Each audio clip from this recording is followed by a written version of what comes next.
Alrighty, welcome back. Now, it hasn't been that long since I filmed the last bit, so the engine crane still hasn't rocked up. However, I was going through some things because last night I thought, you know what, I'm going to sit down and I'm going to try and start scraping the sump gasket off of that one, so you know it's nice and clean, and when it does finally happen, it's ready to go. So I did get a couple of boxes when I got this car and engine back.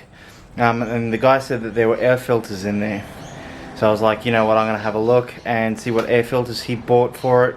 He was like, they should just bolt on, they're just K&N ones, and I'm like, you know what, that's pretty cool. So I thought, you know what, I'm gonna have a look. So here they are. They came in their own individual boxes. They've got the gaskets, the gaskets to mount them to the carburetor, so that's all pretty cool, everything like that. One thing that also was in the box that I wasn't told about is a brand new genuine rear main seal from Toyota. So I don't have to worry about buying that one now. So that's actually pretty cool. So let me grab one of these out. Alright, so this is the air filter here. It's a K&N one. Very, very shiny.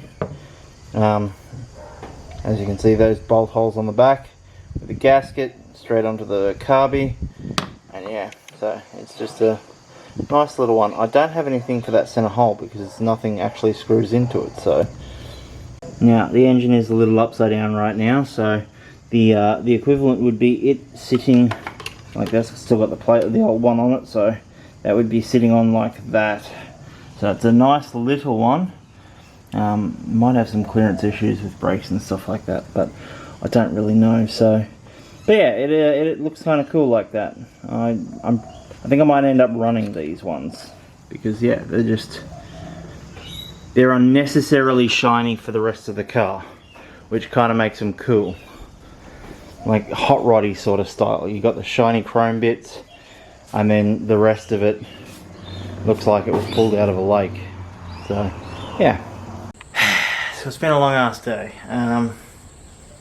Got some stuff done to the partner's car because she's doing a 1600k round trip. Yeah, 1600k round trip next weekend. So you know, did some stuff like changing out bulbs and the radiator cap and topping it up with coolant, radiator fluid, I guess. Checking everything, going over everything. So that was most of my day. Also, the pads went, which means I now have space for this stuff, which got it off of that shelf over there, so I've got more room, yay. So paint stuff, and then car care stuff, and like your silicons, lubricants, all that sort of stuff, degreaser, so on and so forth. And then yeah, that is here. So I think in the next little bit I'm going to get that down, get it up over that, and I may or may not pull the engine tonight. I don't know yet. Like, it's currently like just after 6, so that may happen. But yeah, I haven't decided yet. Alright, it's like 7:30. I've had a sit, I've had a feed. I'm gonna see if we get this out tonight. I do have to turn that hook around because, as you can imagine with thing, that's uncomfortable. You get some rocking going on. So we'll flip that hook around, get the engine crane under it, get some tension off of it, get the last 2 bolts off of the gearbox crossmember off, and then we'll start pulling it. Alright, now we just go up, get the tension on it, and then that way we can get those bolts a little loose and hopefully just pull it back and it all works without causing drama. Oh, look at that. Oh, there we go. Nice.